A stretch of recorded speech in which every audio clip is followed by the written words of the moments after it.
SitRep, the situation report for today, which is the 10th of July 2022.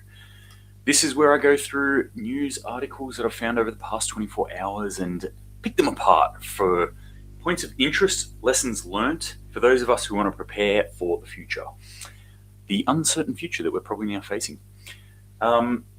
So we're live on YouTube and we are live on Instagram, and I'm also recording this because I will be putting these up as podcasts very soon. So if you happen to be listening to this on podcast, congratulations, it's probably one of the first. Good for you. All right, let's jump into it this morning. What's happening in the world? So the two big things that I saw overnight, or that piqued my interest most overnight, we have here in Sri Lanka. And as you know, if you've ever listened to me before, that Sri Lanka is a point of interest for me because I believe it is the canary in the coal mine. So what's happening in Sri Lanka is going to happen all over the world soon enough, or in different parts of the world, not everywhere in the world, but different parts of the world will start to follow on suit with this. Protesters stormed the presidential palace in Sri Lankan capital, forcing President Gotabaya Rajapaksa to flee his residence. That was soon followed, so the president, that was soon followed by the PM coming out and standing down. So the PM's come out and offered resignation after protesters stormed president's house. This is from a Reuters report.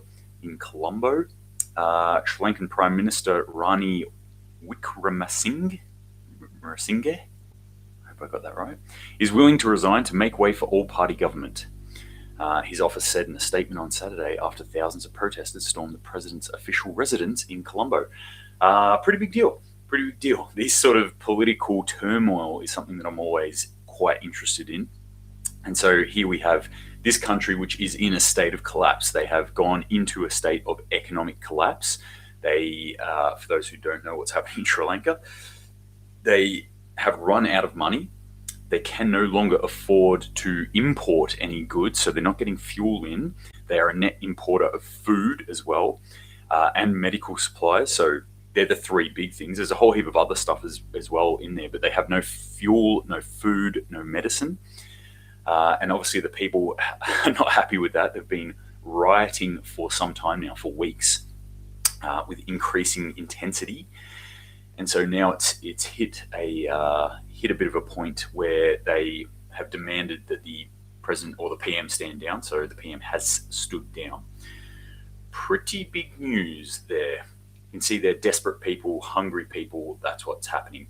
And like I always like to say, any sort of civilization, any society is about 3 square meals away from anarchy, being that if we take food out of the mouths from people for one day, 24 hours, 3 meals, they will start rioting on the streets. And that's what we have seen in Sri Lanka. Obviously, it's been a lot longer than 3 days. But that's what's going on there. Interesting to watch, see what comes out there. There, by quite a few reports, the political system there is quite corrupt. So that's one of the things that they were looking to overthrow, which they have. All right, what else is happening in the world? This one jumped out at me this morning because it's got the word Marburg virus in it. Marburg virus is super concerning. This is a horrific virus. This is a hemorrhagic fever. Hemorrhagic fevers are fevers that cause hemorrhaging or bleeding. This particular one has quite a long list of symptoms and is very deadly. The last outbreak, just to give you a bit of a scale here, the last large outbreak of Marburg virus in Africa caused an 88% death rate. An 88% death rate. It was only like 380 people or something like that. 320 something died from it. Huge amount of people dying from that disease, like percentage wise. Consider this, that over the last 3 years, we have utterly self-destroyed our system based on a virus which has under 1% death rate. Pretty far under 1% death rate. Depending on what sources you're using and where you're looking at it and how they actually count deaths from COVID-19, you might be looking somewhere down around under 0.1%, or around 0.1%, anywhere up to about 0.33%. And for that, we have utterly destroyed our economies. We have turned the world upside down. Now think about a disease that has an 88% kill rate in it. So they are rapidly trying to catch this at the moment. We're looking at Africa, where is it? Somewhere in Africa. Africa's a very large part. Ghana in Africa. The most concerning thing that they've found 2 solid cases of this from people who are not connected. So one of the things that we get with diseases and viruses in particular that we should educate ourselves on is the fact that they either have a high rate, or they usually have a high transmission rate and a low kill rate or mortality rate. That being, if they are too effective at killing humans, they just can't spread. There's not enough time for it to spread from human to human. Whereas if they have long incubation periods, if it's highly transmissible, if it then takes a long time to manifest and then has a high kill rate, that's an issue. And that's sometimes how Marburg virus actually manifests. So no, it can be anywhere from 3 to, I think the longest they put it is like 13 days, maybe even longer. I'd have to check that one. But a long incubation period, which means that somebody is transmissible, somebody is spreading this disease without even knowing that they have it, and then bang, it is spread to many, many different people. Obviously, most people are probably kind of understanding of what I'm saying here after the last 3 years. But this disease is horrific in the way it kills people. Hemorrhagic, bleeding from all parts of the body. That's essentially how it ends for a lot of these people, and with a lot of pain and hurting in between that point and when they're healthy. So that's one to keep an eye on. There was another report that I saw today about the proliferation of deadly diseases in both humans and animals that seems to be happening in the past year, 2 years, 3 years. Are we more cognizant of this? Is it more in the psyche of our society at the moment that we're picking up on this sort of stuff and freaking out about it? Or are we actually seeing a proliferation in diseases, in communicable diseases at the moment? It's something interesting that popped up into my mind, and I thought, what is actually going on here? Are we freaking out more about them? Are they always there? Or is it getting worse? Now, one of the things that was predicted from one of the unintended side effects, I guess, of climate change, not just extreme weather and not just food shortages and things like that, but communicable diseases, the rise in communicable diseases. So with the changing environment that we have, the changing weather that we have, it sets the conditions for there to be more of these diseases. And perhaps that's what we're seeing now with these. You may be able to hear at least one of my dogs barking in the background, which means I've got a visitor here. So this will be a short SitRep. What else is happening in the world? Karachi, so over in Pakistan now, we're seeing more of that flooding. I was talking about the floods in India. We also got some pretty extreme weather effects in Bangladesh. So all throughout the subcontinent area here, Karachi underwater with these monsoon rains at the moment. So a lot of people being affected with that at the moment. Where else? I had some more weather effect stuff here. Where have you gone? My weather effect stuff. I've lost it. Anyway. Ninja Tapout. Locally, we noted an increase of illness with aerial spraying. So, there's all these other potential effects of why we're having the rise of these sort of diseases. And, it could be some sort of spraying stuff that's going on. It could also be the fact that we're smashing a whole heap of drugs and antibiotics into our bodies. Maybe it's just the diet that we have, the standard American diet, the SAD, or the standard Western diet, sets the human body up to be in such a point where it is actually more likely to catch diseases and thus pass them on and thus allow mutations of known diseases. So, there's a whole heap of different reasons why we might be copying these sorts of things. All right, let's jump into the EU now. EU will be responsible for globally starving millions. This is coming out of the Russian propaganda machine. So obviously they're pretty anti-Western. They're pretty anti-EU at the moment, and they're saying, like, look, all these sanctions imposed on Russia and Belarus is going to stop fertilizer coming out. It's going to stop food coming out. And it has, and I want to get this right, it is akin to weapons of mass destruction in the scale of the damage that they will likely cause over the next few years.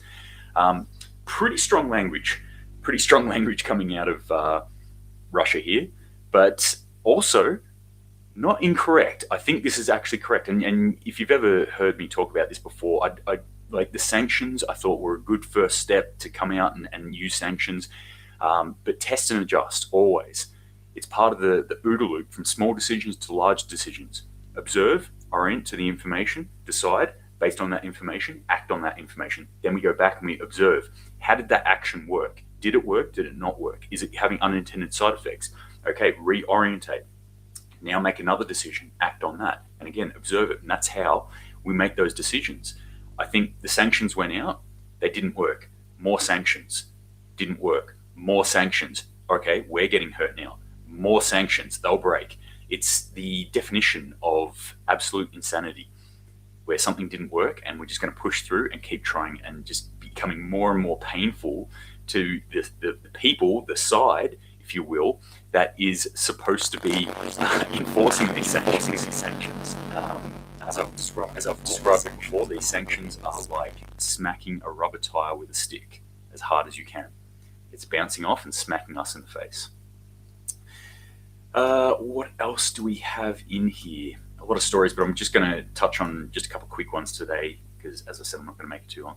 Back in the EU scramble for gas is hurting poor nations. So this is another one where EU's sanctions are not only just creating starvation throughout the world, and I also want to say that, yes, part of that is the reason they're putting the sanctions on is because Russia has invaded Ukraine. So I'm not letting them off the hook by any stretch of the imagination. If you feel that's what I'm doing, I'm not.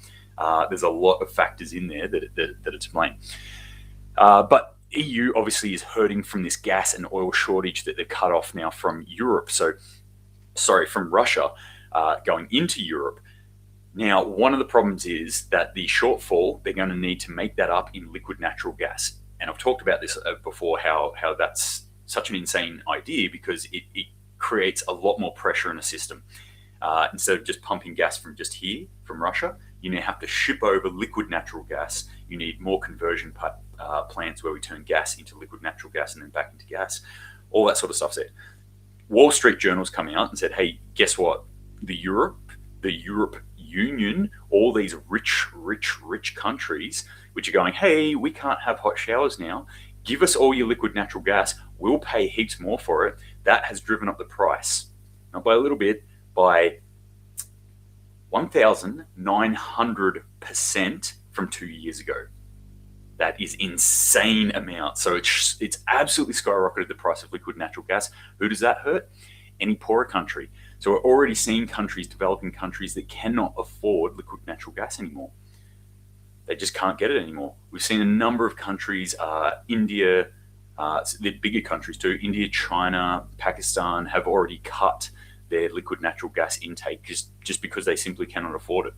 But all these smaller countries, these developing countries who actually kind of need that to survive, it's not just about hot showers and hot water for them, it's actual survival.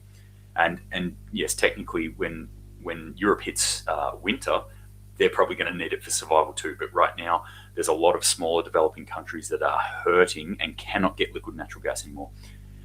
More unintended side effects from this whole thing. Okay, I'm just going to wrap it up and finish on this one, I think. This was a listener from YouTube, or a watcher from YouTube, I should say. S. Wood said, listening to you from England. Now, I was talking yesterday about cheese and dairy products skyrocketing in price throughout UK and Europe, and they're starting to put security tags on these things. So in response to that, and to give me a little bit more information about it, S. Wood said, listening to you from England, yes, cheese and butter are getting very expensive, but we can still find cheaper options, which is a good thing. I've only seen coffee being security tagged in local shops, which was a surprise to me. So if you've ever watched me before, usually I'm doing this this video or this podcast with a coffee in hand. This is serious. It's actually one of my bigger concerns as far as the apocalypse, quote unquote apocalypse goes, is how am I going to get enough maple syrup and how am I going to get enough coffee to survive for the coming years of a collapse? It's a big issue to me. Coffee price is skyrocketing here in Australia. Just the average price of a coffee to go and buy it from cafe is definitely going up. I mean, it has been for years though, but it's definitely going up. So this is a big concern for me personally, and I think we should all be concerned about that. I don't want to have to switch to instant coffee. I'm not about that. So I'm going to start stockpiling some coffee beans. It's very hard to actually grow coffee. You need a very specific climate in which to do it. It's not like I can just stick a couple of plants in my backyard and be good to go. So thank you very much for that, S. Wood, coming from England. I appreciate that information. And as always, if anyone has any sort of information like that they want to send through to me, I always really appreciate it. If there's any stories or anything like that that's come up that you find interesting, you'd like me to have a chat about, please feel free to send it through to me as well. And any questions that you have. Always happy to answer questions or see whatever preps that you're doing, because I'm into this stuff. I love seeing people who are getting out there, getting prepared. I love to see people's gardens. I love to see your prep, your grab bags and all that sort of stuff. It's cool stuff. Yeah, so short and sweet today. Going to keep it nice and tight, and I'm going to run. The in-laws are here, so better not keep them waiting. Thank you very much for joining me today on this Sunday, the 10th of July. I appreciate it. As always, send in through any questions, and I just want to say again, keep prepping, keep safe out there, keep your eyes open, keep getting a little bit more of that food and stockpiling it in your own home so you can be more of an asset in an emergency than a liability. And if you get a chance, get out there in the garden today. Me, it's rainy and freezing, so probably not going to go out in the garden today. Just FYI. But if it's sunny where you are, definitely get out there. Thanks again, everyone. Appreciate you jumping on, appreciate the comments, and until next time, Semper Paratus.